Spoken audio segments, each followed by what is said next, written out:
বেণীমাধব, বেণীমাধব, তোমার বাড়ি যাব। বেণীমাধব, তুমি কি আর আমার কথা ভাবো?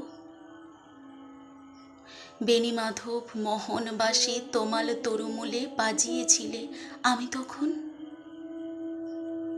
মালতী স্কুলে ডেস্কে বসে অঙ্ক করি, ছোট্ট ক্লাস ঘর, বাইরে দিদিমণির পাশে দিদিমণির বর। আমি তখন নবম শ্রেণী, আমি তখন শাড়ি। আলাপ হলো, বেণীমাধব, সুলেখাদের বাড়ি। বেণীমাধব, বেণীমাধব, লেখাপড়াই ভালো। শহর থেকে বেড়াতে এলে আমার রং কালো। তোমায় দেখে এক দৌড়ে পালিয়ে গেছি ঘরে। বেণীমাধব, আমার বাবা দোকানে কাজ করে। কুঞ্জে অলি কুঞ্জে তবু ফুটেছে মঞ্জুরি। সন্ধেবেলা পড়তে বসে অঙ্কে ভুল করি। আমি তখন নবম শ্রেণী, আমি তখন 16। ব্রিজের ধারে বেণীমাধব, লুকিয়ে দেখা হলো। বেণীমাধব, বেণীমাধব, এত দিনের পরে সত্যি বলো সেসব কথা এখনো মনে পড়ে? সেসব কথা বলেছ তুমি তোমার প্রেমিকাকে?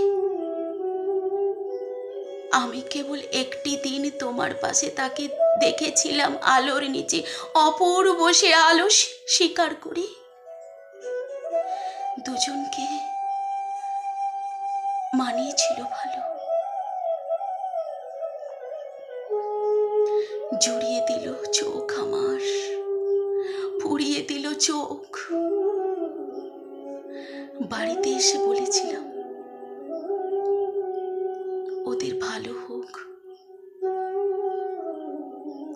রাতে এখন ঘুমোতে যাই একতলার ঘরে, মেঝের ওপরে বিছানা পাতা, জ্যোৎস্না আসে পড়ে।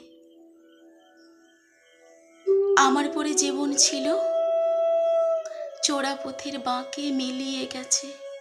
জানি না আজ কার সঙ্গে থাকে। আজ জুটেছে, কাল কি হবে? কালের ঘরে শুনি। আমি এখন এই পাড়ায় সেলাই দিদিমণি। তবু আগুন, বেণীমাধব, আগুন জ্বলে কই? কেমন হবে আমিও যদি নষ্ট মেয়ে? কেমন হবে আমিও যদি নষ্ট মেয়ে?